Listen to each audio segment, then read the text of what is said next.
Olá, sabia que você tem uma forma bem interessante de determinar elementos de uma função de segundo grau sem recorrer a fórmulas? Se liga aí.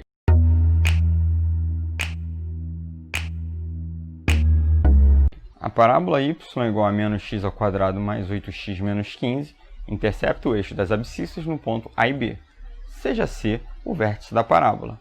A área do triângulo ABC em unidade de área é...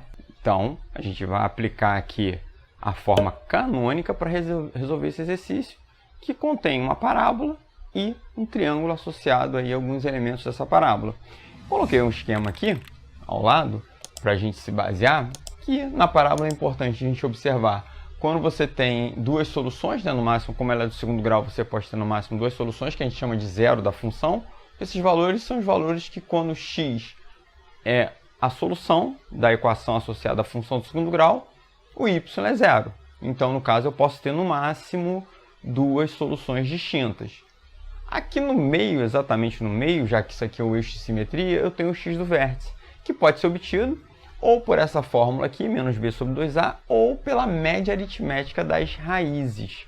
Tá? Cuidado, que eu faço essa média aritmética quando as raízes são distintas, porque eu posso ter o caso das raízes não serem distintas, já é o caso de delta igual a zero, e aí eu tenho o x do vértice sendo igual a exatamente essas duas raízes repetidas. Tá? E o y do vértice é o y que está associado ao x do vértice. Nesse caso aqui de parábola com cavidade para cima, o A positivo, que indica isso, eu tenho um ponto de mínimo e um valor mínimo. Quer dizer, você vem decrescendo, aqui é o valor mínimo da função. Quem torna esse valor mínimo é um ponto de mínimo, é um x diferente dos outros x que você obteve aqui na parábola. Esse aqui exclusivamente vai tornar o seu valor da função mínimo. E se for com cavidade para baixo, inverte. O que você tem? Você tem um ponto de máximo e um valor máximo. A função vem crescendo, até um valor máximo. O que torna esse valor máximo é esse ponto máximo aqui.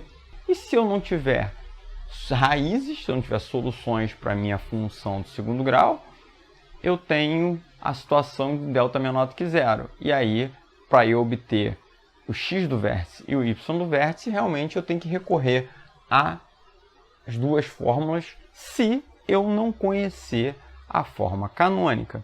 Então eu já abordei em outro vídeo que, dado uma função de segundo grau, ou uma equação de segundo grau, se estiver igualando isso aqui a algum outro número, isso vai virar uma equação de segundo grau, eu tenho algumas formas diferentes de representar essas expressões, dependendo do que o problema me forneça. Então aqui eu tenho a forma geral, aqui eu tenho função das suas raízes, x1 e x2, e aqui a forma canônica que aparece as coordenadas do vértice. E é essa que eu vou usar. Lembrando que qualquer uma dessas expressões aqui, se trabalhar os elementos que aparecem aqui, você vai recair na forma geral, tá? De qualquer uma delas.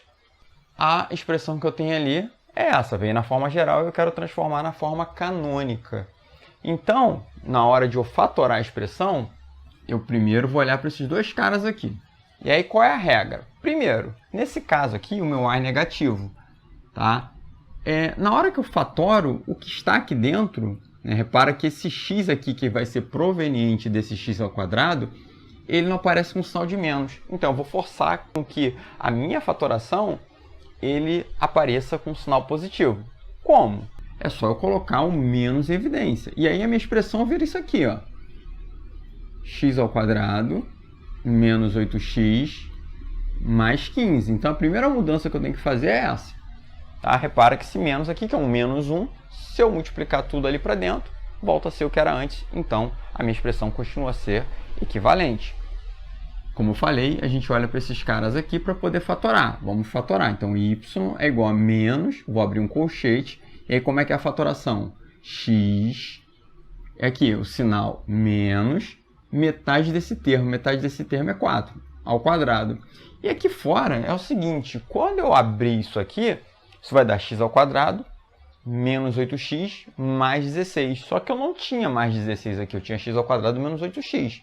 Então eu vou ter que retirar esse excesso. E como é que eu vou retirar esse excesso? Aqui fora do parênteses, eu vou colocar um menos 16, tá?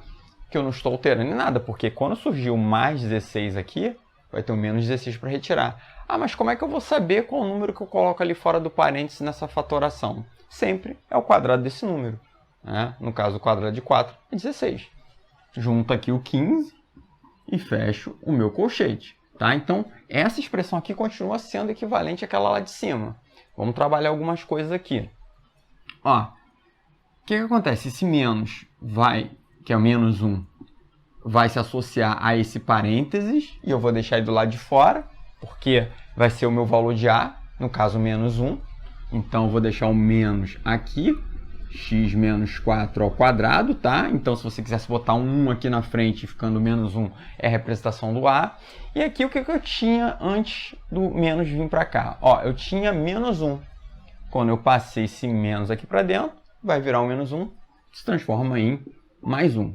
Pronto, tá aí a forma canônica. Ó. Repara que está nessa formatação. E nessa formatação, interessante eu consigo verificar quais são as coordenadas do vértice. Então, repara que o meu x do vértice é esse valor daqui com o sinal trocado, né? Ele vem com um sinal positivo, então trocou. Então, meu x do vértice, eu já sei que ele vale 4. E o meu y do vértice está aqui fora, ó. Meu y do vértice é mais 1, e aí eu preservo o sinal, ó, não tem alteração nenhuma. Mais 1. Outra vantagem, na hora de eu construir o gráfico, eu sei que o gráfico mais simples de uma parábola é o gráfico do tipo y igual a ax ao quadrado. No nosso caso, com cavidade para baixo, esse a é negativo. E com essa formatação aqui, eu vejo todos os deslocamentos que ela fez no plano. Então, dessa parábola mais simples, eu andei 4 unidades em x. Como? Então, eu empurrei essa função, né? Eu vou escrever aqui e depois vou apagar. Ó, bem rapidinho.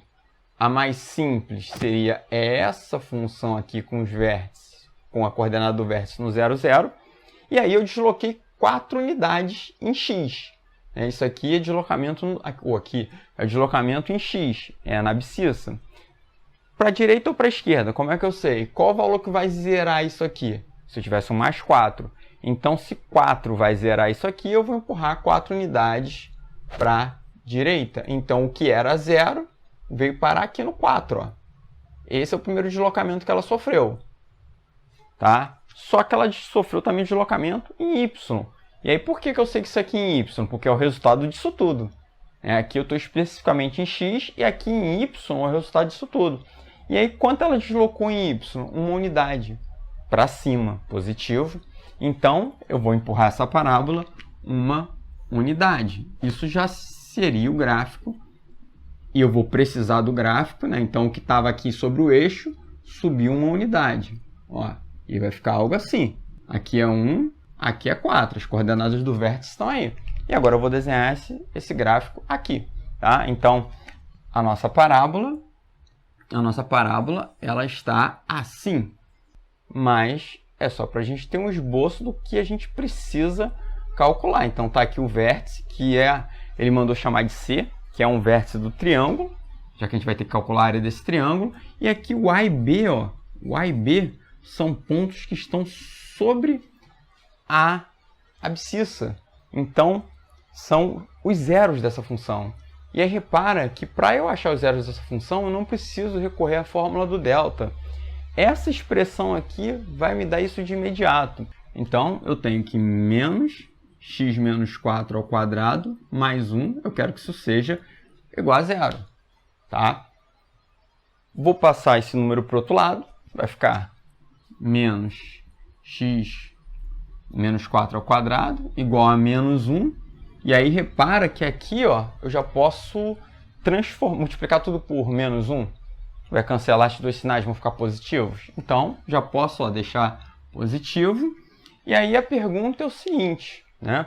Eu tenho algo elevado ao quadrado sendo igual a 1. Eu quero desfazer esse quadrado. O que eu faço desse lado? Extraio a raiz quadrada.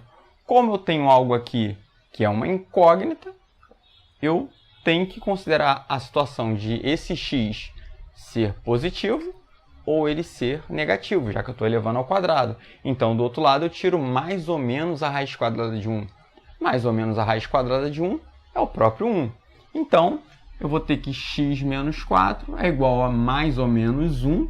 que a raiz quadrada de 1 vai dar o próprio 1. E agora eu vou arrumar, ó, aí vai me sair as duas soluções. Vou passar esse 4 para o outro lado, eu vou ter x igual 4 mais 1, 5. É uma das soluções. A outra solução, 4 menos 1, 3. Então, as duas soluções estão aí. x1 igual a 5 e x2 igual a 3. É só arrumar. Sem usar fórmula nenhuma, eu tive tudo que eu preciso da parábola. Então, aqui eu tenho 3, vamos colocar na ordem, e 5.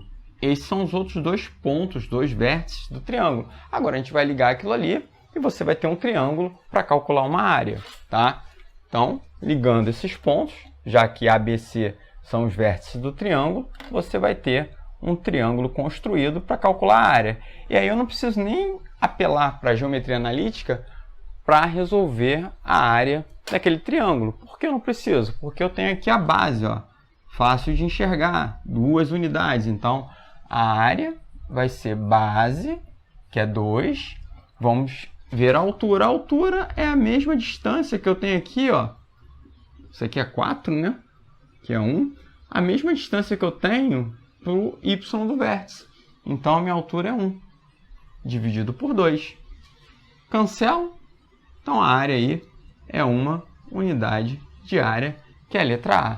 Tá? Então, veja que é bem interessante você saber a forma canônica. Ela simplesmente reduz todo o conteúdo que você aprende de função de segundo grau na expressão que representa a função. Tá? Bom, espero que tenham gostado do vídeo.